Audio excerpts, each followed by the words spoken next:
Hey everybody, it's Andrew and welcome back to Shining Song Starnova. The last we left off, Nemu is... well... Nemu's making a bad situation worse.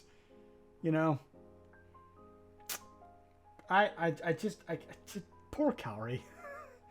If she really is innocent in all this, I just feel so sorry for her. Anyway, let's move on to this. Another one of these moments. A glimpse into the mind of the yandere.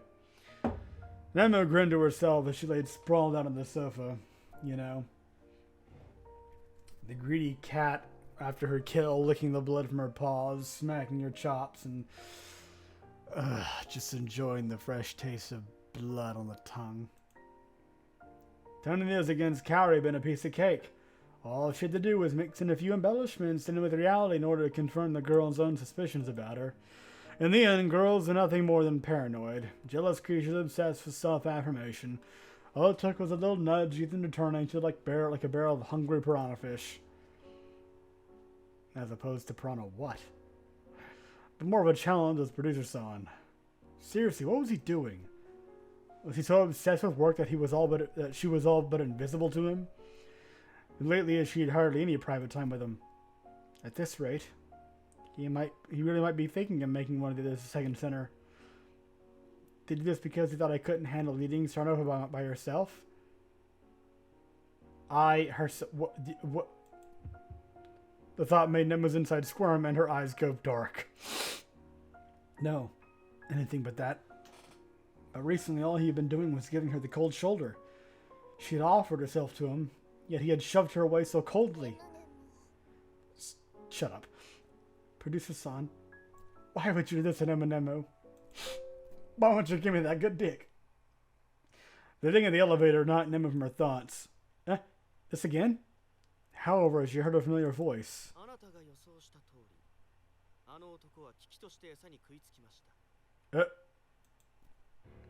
Yeah. Nemu instinctively rolled off the sofa and scrambled to a hiding spot.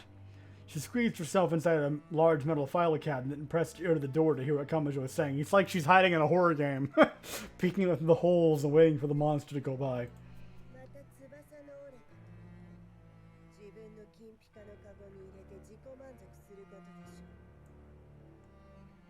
Okay.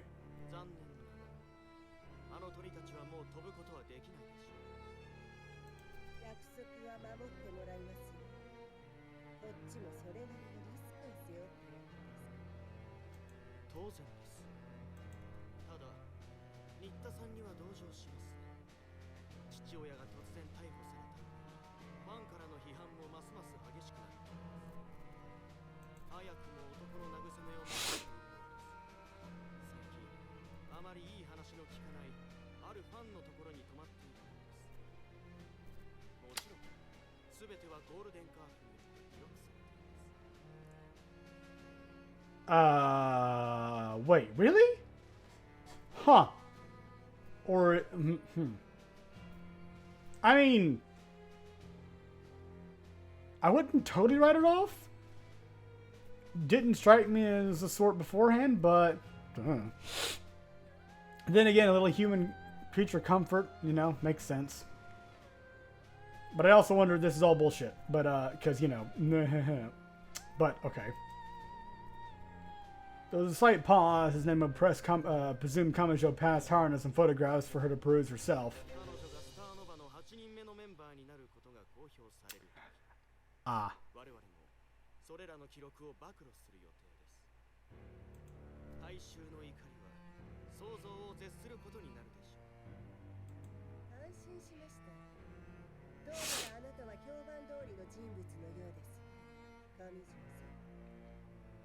Ew.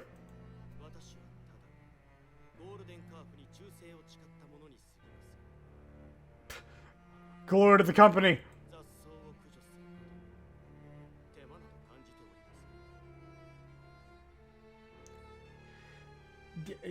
Just what?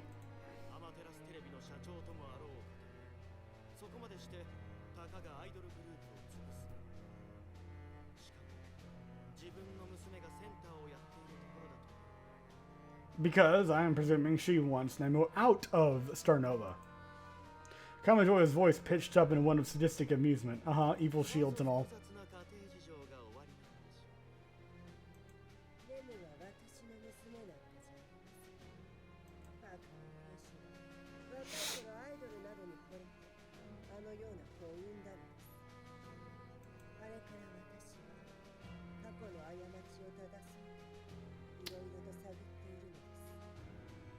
How so exactly?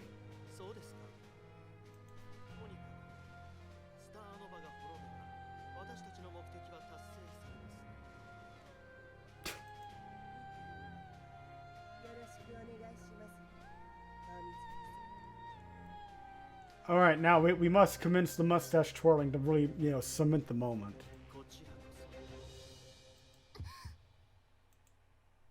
I knew it was strange that he'd been coming to Har in his office lately, but to think that everything I told the girls today was actually the truth? Unforgivable. Absolutely unforgivable. However, what happened next shook Nema to her core.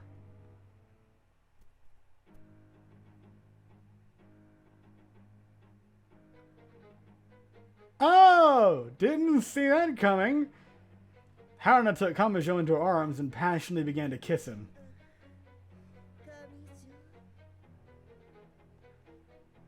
Alright!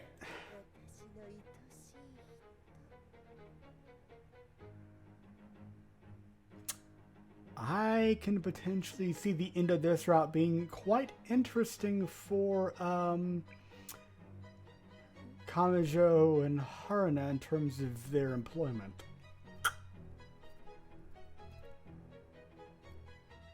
Maybe blackmail meets blackmail sort of thing, I don't know.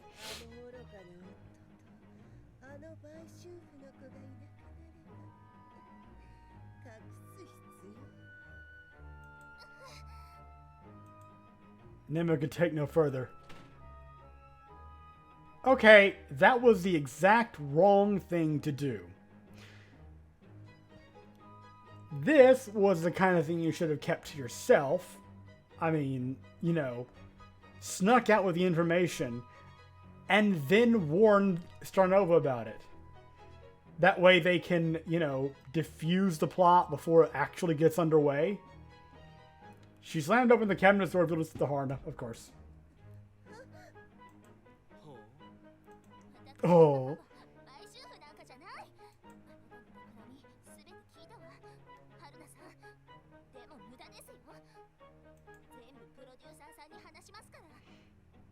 Yeah. You should have waited and done it without them knowing you were there. Haruna picked herself up and scrambled to her desk. Yep, she punched the panic button and barked into the intercom. Yep. Nemo turned and ran to the elevator, only to have a gate of iron bars in front of it and cut off her access. The only way to go down was going to be through the stairwell. With another breath, Nemo slammed the door and raced from the stairs. Tears ran down Nemo's cheeks as she gasped for air. The Madarasa building was a 50-story skyscraper. The CEO's office situated at the very top of the building. Really should have thought that through a little bit better, shouldn't ya? She ran downwards, the emotional turmoil of what she had just witnessed ravaging her chest. Producer-san. Producer-san, it was all a trap. I have to. Suddenly, a steel gate burst open above her as a muscular man in a black suit entered the stairwell. Subject spotter on a stairwell B. Cut her off at sector 12. Gasping. Nemo nearly tripped and tumbled down a flight of stairs as she quickened her pace. She couldn't let herself be captured here. Who knew what Haruna would do to her now that she knew the truth? The door in front of her burst open and a squad of suits poured through. Halt! Nemo gasped for air as she pushed her body to its limits. She felt nausea build up in her stomach, but she couldn't stop here. A man's powerful grip bit down on her shoulder. No, I will not. She reached into her purse and swung her knife at her assailant. A trained professional, he withdrew his hand and parried her strike. However, Nemo used the opening to finally tumble down to the ground floor. She slammed the door and sprinted through the lobby, driving the night street. I've got to get to Producer-san. I've got to get to Producer-san. Despite her legs trembling from terror and exhaustion, she scrambled toward the main street and tried to hail a cab. I've got to. Producer. Out of nowhere, a blinding white light burned out her vision. Eh? I've been... Ellipses? Nemu? Nemu! Nemu blinked in confusion. What was going on? Wasn't she being chased a moment ago? Speaking of which, it was something she desperately had to do. But her head was in a daze. Whatever her mission was, it felt so long ago. Oh, and after all, she was a child. Why wasn't that her concern? Nema looked up to see a woman who appeared to be her doppelganger. However, nobody would find out how identical they would look in their primes, as Nema was years away from maturing into a woman right now. It was 18 years ago, the morning of that fateful day. Ever since what had happened, the facts of the traumatic incident had been locked away deep in Nema's subconscious. While occasionally the negative pent-up emotions surrounding the incident would manifest themselves as gaps in her memory, she had largely convinced herself into believing the fiction that her family had created to fool the world. After all, what could she do? A mere child up against the machinations of a powerful corporation. In truth, Ueda Senna, her mother, had not died in a traffic accident that day. How did things turn out this way? For as long as Nemu could remember, her father, Kojiro Akimoto, had been a gentle man who had maintained through quiet, hard work the great real estate empire his own father had built. But a man of such modest ambition could never last in the cutthroat business world. It was only a matter of time until challengers appeared to suck away the company's lifeblood. Deep in the boardroom of Akimoto Real Estate, a coalition of minor shareholders hatched a conspiracy to dispose of the weak Kojiro and seize power themselves. But Akimoto Sr. would not give up his company so easily. He betrothed his middling son to the heiress of Materasu Holdings, a woman renowned for her sharp willingness to win at all costs. The alliance would save Akimoto Real Estate and solidify Kojiro's position as the president. Of course, true power rested with the newly wedded Akimoto Haruna, who quietly disposed of her husband's enemies in the shadows. Be what it may for their positions in the business world, their marriage was truly a loveless one. Not once did Haruna ever speak kindly to her husband or hold him close as a wife. Instead, Nemu grew up witnessing the powerful matron of the family berating and belittling her father at every turn. Yet he took her abuse without complaint. It was only after Nemu grew older that she realized her father was willing to sacrifice his dignity for the sake of the company his father had built. But one day, that relationship changed. Ueda Senna entered the picture. A beautiful but struggling idol, she fawned over Kojiro unlike any other woman he had encountered before in his life. It was only a matter of time until the lonely middle-aged man became infatuated with her. In his first act of rebellion against his powerful wife, he took Senna as a mistress and showered her with both gifts and affection, and soon, a love child. Upon discovering her pregnancy, Senna quietly announced her retirement from the idol business and vanished from the public eye. However, Kojiro still continued to provide his mistress and their newly born daughter both his money and affection. But their happy days could not last forever. It was but a matter of time until Haruna discovered her husband's infidelity. She did not take news of her husband's betrayal lightly. For Haruna was a ruthless woman willing to destroy her enemies without a second thought. It was a sun-soaked evening when Senna took her daughter out on a walk in the neighborhood. Oops.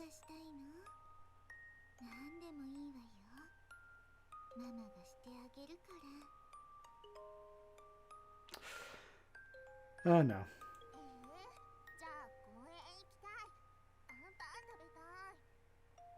Oh no.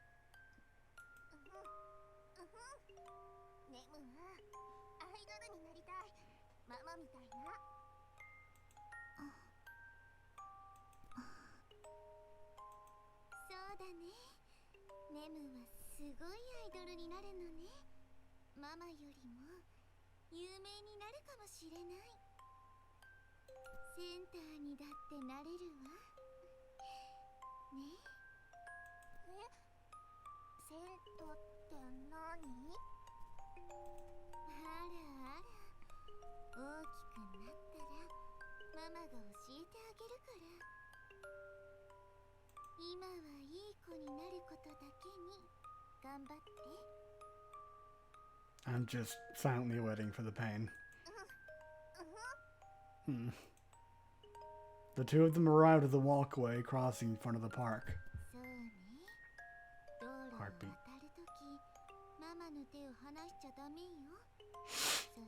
Oops. Oh, fuck. I'm sorry. Yeah, no.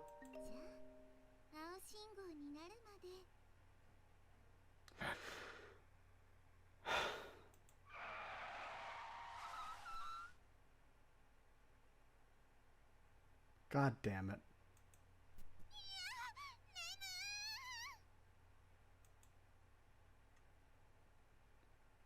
Before she could even comprehend what had happened, her mother had shoved her tiny body away. Nemo's world spun as her little body tumbled on the hard pavement. An explosive crash of steel nearly knocked her unconscious. She turned her head towards the noise, still flat on her back, and saw the twisted metal hulk of a large white van in a growing pool of blood. Oh no. Her young mind couldn't comprehend what had just occurred. She heard footsteps approach her. She scrambled backwards in terror, her body trembling. And then she saw her. Her mother's killer.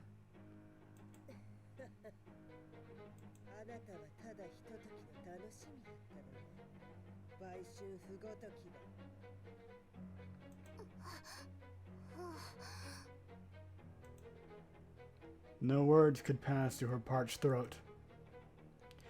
Haruna turned to a group of suited-up men and barked orders at them.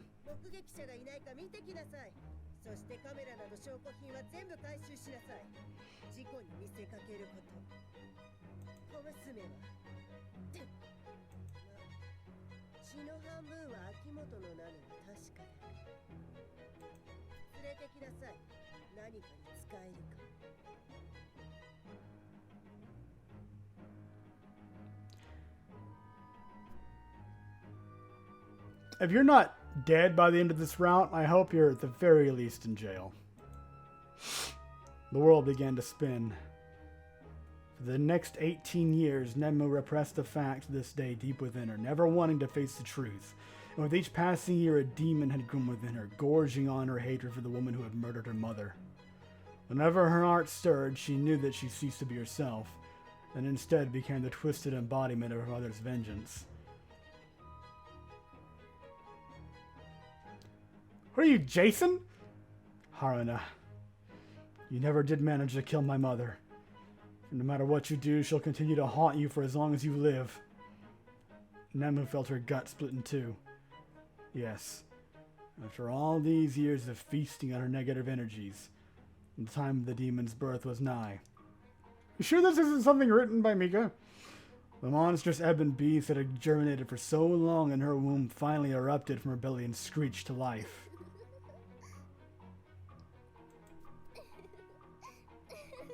Crazy laughter. Yeah. Ellipses. Nemu! Nemu! Okay, yeah. Wake up! Nemu gasped back to consciousness into my arms. Thank goodness you're alright. You nearly gave everyone a heart attack. Nemu looked around and blinked in confusion, apparently at a loss to her surroundings. Well, it was hardly surprising she was so out of it. She'd been passed out the whole night. How much do you remember? You got into a car accident at the Amaterasu building. Luckily you weren't actually hit and just passed out from shock. You spent the night here at the hospital, so you've been unconscious for a few hours. I see. Of course, I put all your jobs on hold, so you don't need to worry about a thing. Just bugs are getting better, we can deal with it once you're back on your feet. No, please don't be concerned. My body feels fine. I must be quite the coward indeed to pass out in shock from just a minor car accident.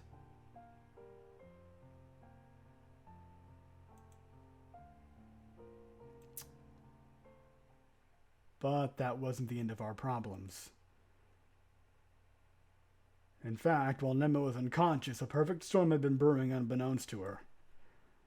I had to handle this with the utmost care, or it could prove absolutely fatal. I took a deep breath and looked at Nemo with steeled eyes. I know you're still in shock, but I need you to answer honestly. According to eyewitnesses, you were acting erratically at the scene of the accident. In fact, people are saying you ran headfirst into moving traffic. Is that the truth? What were you doing the night of the accident? Yeah, there we go. More importantly, there's big trouble, Producer-san. Last night I saw Kamajo at Haruna's office, and they were... The sight of that woman exchanging spit with Kamajo made her insides twist with revulsion. They were... Anyways, more importantly, the deal to transfer Kaoru into Starnova is just a big plot to destroy us. You have to cancel the deal right away or else... What are you saying? You're not making any sense here. It's alright. You're still under a lot of shock. Slow down and explain everything to me bit by bit. However, Nemu's eyes began to twitch in delirium. I can't let her take everything away again. She's the mastermind behind all this. She's playing all this out. It's all her fault.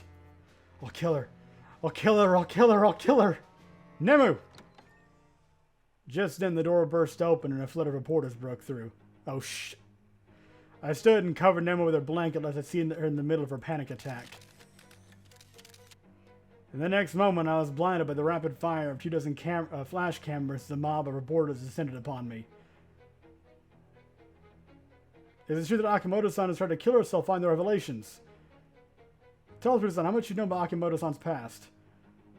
What is your response to the millions of fans who were deceived? How will the allegations impact Akimoto-san's sponsorships? I outstretched my arm in front of Nemu, attempting to shield her from the verbal barrage. Huh? Please, Akimoto-san is still recovering from her accident. I ask that you do not barge in. Your comments, Akimoto-san. What is the meaning of this? Shh, let me handle this. Akimoto-san, is it true that you are in fact the illegitimate daughter from a secret affair between your father and the late idol Ueda Senna? What? Where did you hear that? Yeah, Producer-san, what is going on? I'm just as lost as you are. The story broke all over the media this morning. There's already a small army of reporters gathered in front of the office, and our social media accounts are pretty much on fire. Everyone, I'm going to have to ask you to leave. This is a hospital. We cannot possibly answer questions here. Producer-san, the people have right to know. Oh, shut the fuck up and get out. Oi, have some respect with your patients. Answer your questions, that's how, but this is... But the fact of the matter is that you have lied to the public about Akimoto-san's upbringing, Producer-san. You cannot claim she is a high-class socialite on one hand, when the reality was that she was actually the love child of a philandering ex-idol. Look, people, we're just entertainers. You can't grill us like some sleazy politician. Oh. Oh, good, the knife. What did you call my mother, you worthless... Oh, for... I held Nemo back as she nearly threw herself at the reporter, her face contorted in rage. An atomic explosion of flashes erupted as the reporters eagerly captured every moment of Nemo's breakdown. Hey, stop! What an unmitigated disaster.